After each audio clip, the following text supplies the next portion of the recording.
se hace. Hoy, en Así se hace, papel de aluminio. Su brillo nos deslumbra. Snowboards. Visitaremos una fábrica que no comete deslices. Lentes de contacto. El proceso de fabricación es digno de ver. Y pan. Tendremos que hacerle la rosca a alguien para conseguirlo. El papel de aluminio tiene multitud de usos. Desde calentar algo en el horno hasta conservar algo frío en el frigorífico. Pero ¿alguna vez se han preguntado cómo un enorme bloque de aluminio macizo se transforma en una finísima lámina de papel de aluminio?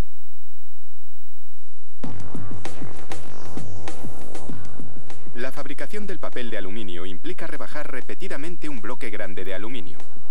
Comenzamos fundiendo lingotes de aluminio puro en un horno de gas natural.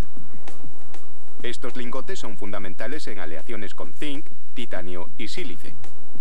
Se necesitan entre 3 y 8 horas para fundir 27.000 kilos de aluminio en este horno de refundición que trabaja a 750 grados.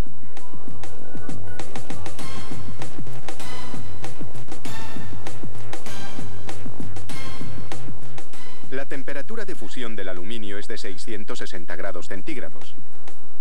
Una porción del aluminio se vierte en este pequeño molde para tomar una muestra. La muestra, que se solidifica en segundos, se analizará para verificar los contenidos de la aleación preparada. Este canal se usa para llevar el aluminio desde el horno de refundición hasta los moldes.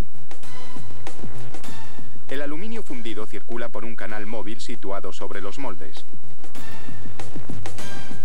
Durante esta etapa se filtran las impurezas, que van a parar a receptáculos especiales. Los moldes se enfrían con agua para acelerar la solidificación del aluminio fundido. Una vez extraídos del molde, están listos para el fresado. Cada lingote es enorme, mide 4,4 metros de largo, 1,4 metros de ancho, 45 centímetros de grosor y pesa unos impresionantes 7.500 kilos, por lo que deben ser manipulados con grúas y colocados sobre planchas especiales. Esta máquina elimina 3 milímetros del grosor del lingote y con ellos las impurezas para conseguir un acabado totalmente liso. Los restos del líquido usado para enfriar las cuchillas que rasparon el lingote también deben ser eliminados.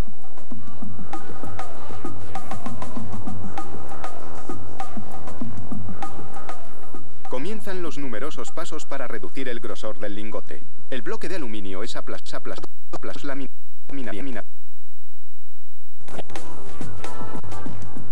La temperatura en los rodillos está entre los 455 y los 540 grados. Un técnico verifica continuamente la presión del lingote. Si es muy alta, se baja y el técnico a continuación ajusta la presión. El calor es tal que el lingote corre el riesgo de pegarse al rodillo. Para evitarlo, todo el proceso se enfría con un líquido que es 95% agua y 5% aceite.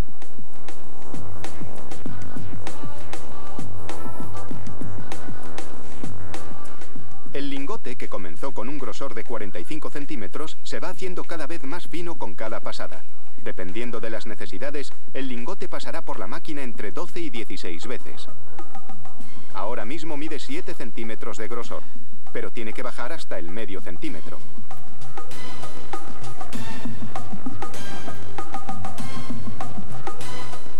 A estas alturas, el lingote mide 5 centímetros y poco más de 9 metros de longitud. Esta cinta transporta la plancha durante las etapas de laminado.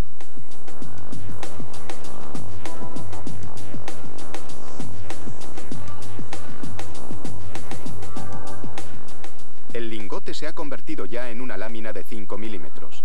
Es lo bastante fina para pasar a devanado, donde se enrollará sobre sí misma antes de ser enviada al laminado en frío, donde se reducirá todavía más su grosor.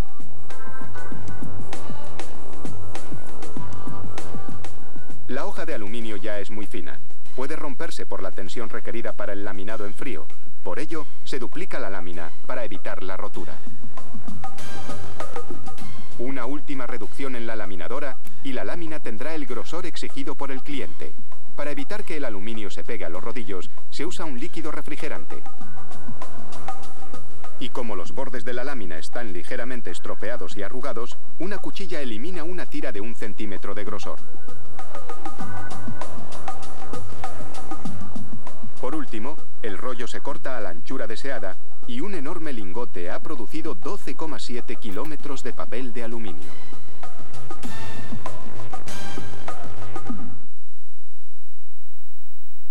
Si alguna vez han probado el snowboard, probablemente habrán descubierto que esos espectaculares movimientos no son tan fáciles como los profesionales nos hacen ver. Aprender a maniobrar con una tabla es un proceso largo y complicado. Y lo mismo se puede decir de la fabricación de las propias tablas.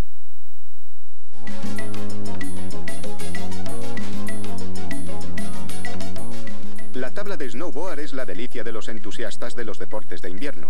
La parte central está hecha con una fina capa de madera. Son varios tipos de madera los que se usan dependiendo del tipo de tabla que se haga.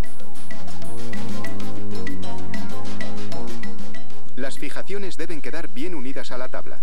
Se perforan unos agujeros para los inserts en los que se asegurarán las fijaciones y se utiliza una plantilla para perforar los agujeros con precisión. Con el cepillado se reduce la tabla hasta el grosor deseado. Una tabla gruesa, obviamente, es más rígida que una fina.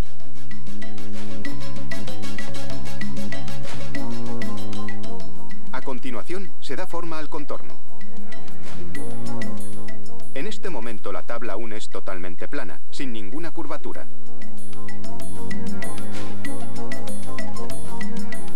Después, las tablas se almacenan de pie, listas para el siguiente paso.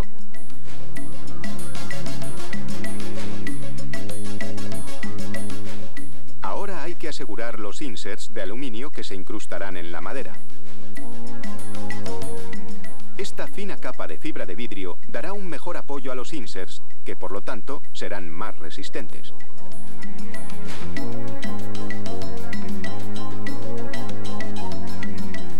Para facilitar el trabajo en la tabla, esta se sujeta con unas grapas. A continuación, y a temperatura ambiente, se aplica a la fibra de vidrio una capa de epoxi, un adhesivo muy fuerte que se suele usar con materiales compuestos.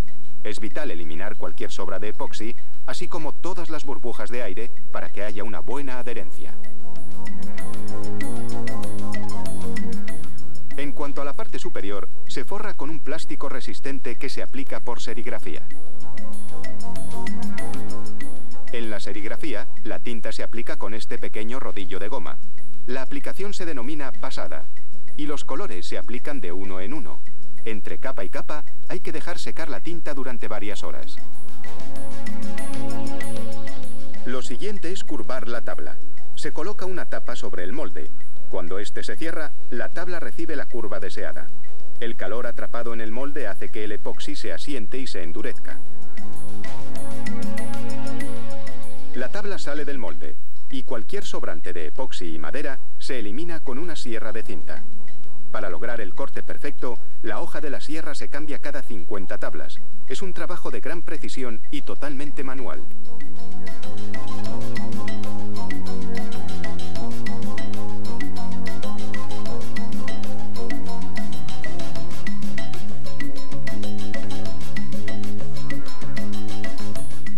De nuevo, mediante serigrafía, se aplica otra capa y posteriormente otro color, esta vez el rojo.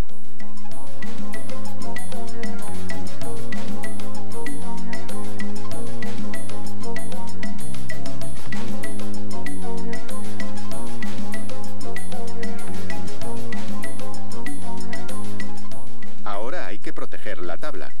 Un barniz protector fluye como una fina cortina. La tabla pasa bajo esa cortina y a continuación pasa al secadero, donde permanecerá 6 horas.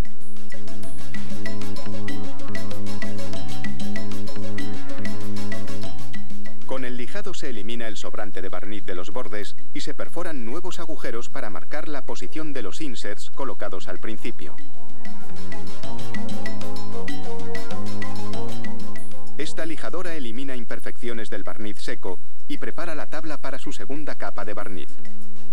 A continuación, se lija la base de plástico para obtener el acabado deseado y se examina la tabla para comprobar que está bien lisa. Una cuchilla verifica que las diferentes capas están bien adheridas entre sí. Algunas tablas llevan un grabado de aluminio, es un toque de lujo. La tabla ya está lista para pasar a la acción. En estas instalaciones se producen más de 500 tablas al día, de unos 30 modelos diferentes. Las personas con problemas de visión siempre pueden solucionarlos con gafas, pero en muchos casos hay una alternativa menos obvia. Las lentes de contacto corrigen una visión defectuosa sin que nadie sepa que su dueño las lleva. El proceso de fabricación de estas diminutas ayudas ópticas llama la atención.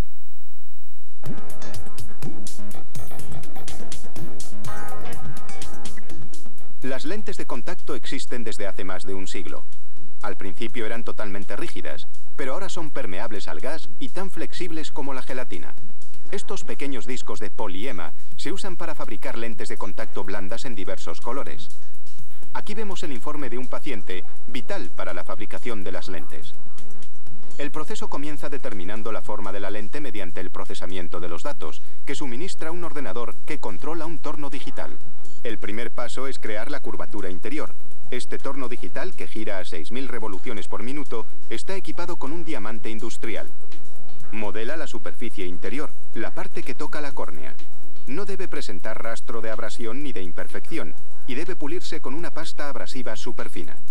El pulido es un paso crucial, porque asegura la comodidad y una visión perfecta. Un técnico mide el grosor de la lente con un calibrador extremadamente preciso. El siguiente paso es modelar la superficie exterior, la parte que está en contacto con el párpado. La lente se pega con una cera caliente especial que se retirará con un dispositivo de ultrasonido cuando la lente esté terminada. La cera adopta la forma deseada en pocos segundos.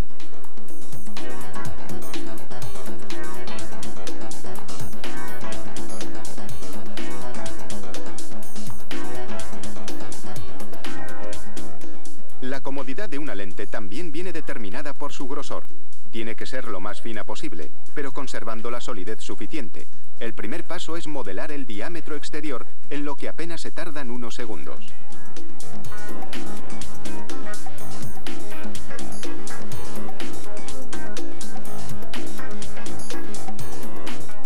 A continuación se pule la superficie exterior. Para este pulido, realizado a gran velocidad, hace falta una pasta abrasiva, algo de aceite y una pequeña bola de algodón y poliéster. Este aparato pule varias lentes al mismo tiempo, en un proceso que solo incomparable.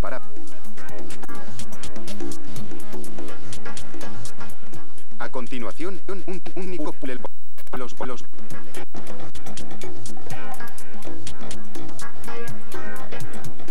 El siguiente paso es hidratar el polímero hasta hacerlo flexible. Las lentes permanecen sumergidas en una solución salina de pH neutro durante 24 horas. Absorben el líquido y se expanden, alcanzando las proporciones deseadas.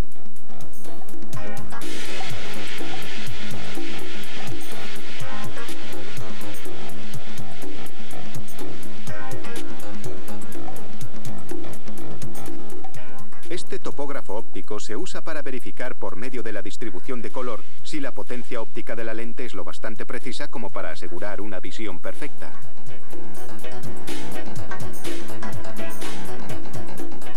El siguiente paso es otro test importante.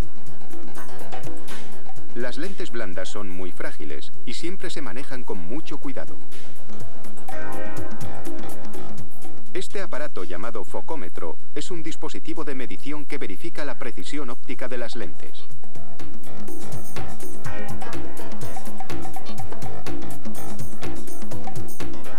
Una vez terminadas las lentes, se limpian. Después se almacenan en unos recipientes de solución salina. Este pequeño vial que encontramos en las ópticas se sella totalmente con una tapa de silicona y otra de aluminio. Estos viales se meten en un esterilizador a una temperatura de 121 grados durante hora y media. Y si no se abren, su contenido permanecerá estéril durante un periodo de hasta 7 años. La producción de una lente pasa por 14 pasos. Si excluimos el proceso de hidratación, que es bastante largo, en la producción de una lente se tardan solo 15 minutos. Y en estas instalaciones pueden hacerse casi 1000 lentes al día. todas hechas a partir de estos pequeños discos de colores.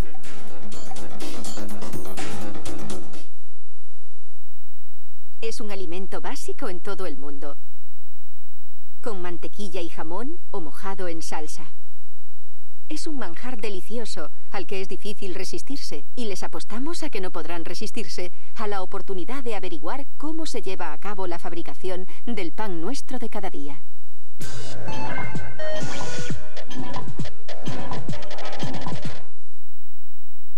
En el año 1300 a.C., en tiempos de Tutankamón, los egipcios ya amasaban 40 variedades de pan con levadura.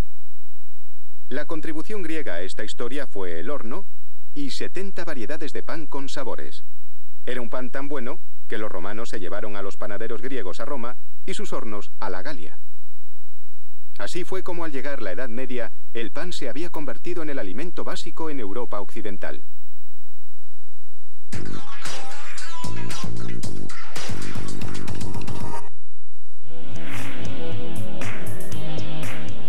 El pan multicereales se elabora a base de varios ingredientes, como linaza, alforfón, soja y mijo.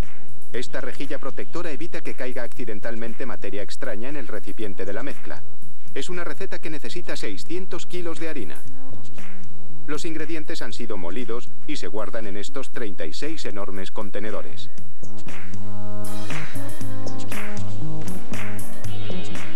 El primer paso es mezclar los ingredientes. Estas artesas se usan para fermentar la levadura, un proceso que tarda 3 horas. La levadura, al fermentar, hace que la masa suba bastante.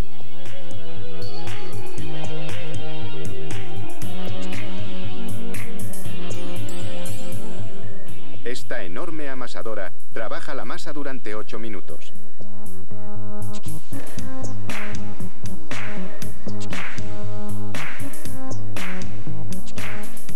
Cuando ya está bien homogénea, el contenido se vacía en un enorme contenedor.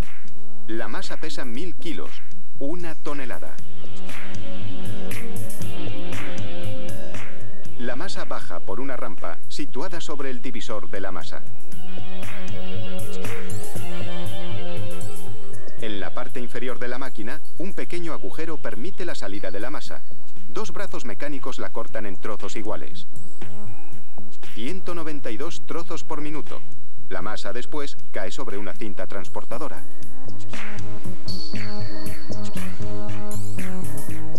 Aquí, los trozos de masa se convierten en bolas que pueden trabajarse más fácilmente. Las bolas de masa se enharinan para evitar que se peguen durante el transporte y cuando se les dé forma.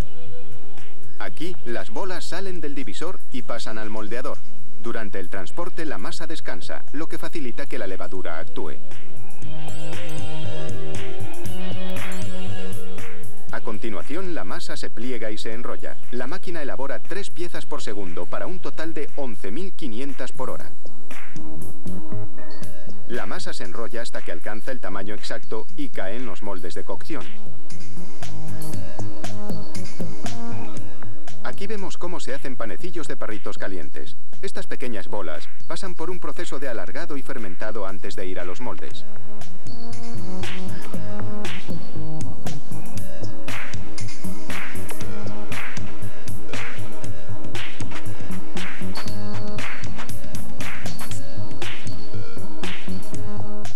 Aquí vemos cómo se moldean a máquina los panecillos de perritos calientes.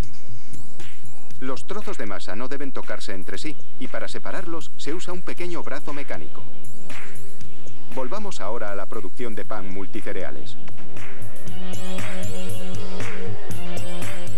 Las piezas de masa se colocan en los moldes y pasan al horno, donde crecen durante 1 hora a 42 grados centígrados y a una humedad del 70%. A continuación se cuecen durante 20 minutos a 255 grados. Una vez cocidos, los panes presentan un bonito tono dorado.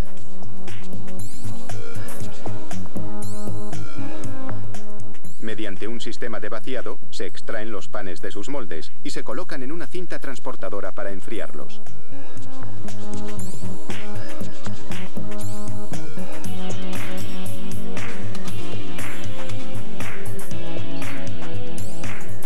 Un sistema de guía se ocupa de llevar los panes porciones hacia las distintas secciones de la panificadora.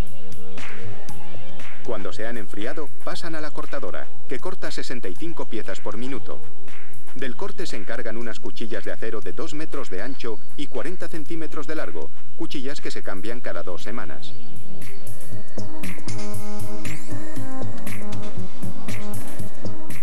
Las rebanadas se empaquetan automáticamente a razón de 65 por minuto y ya están listas para la distribución. Han pasado 5 horas y media entre la preparación de la masa y el envasado del pan terminado.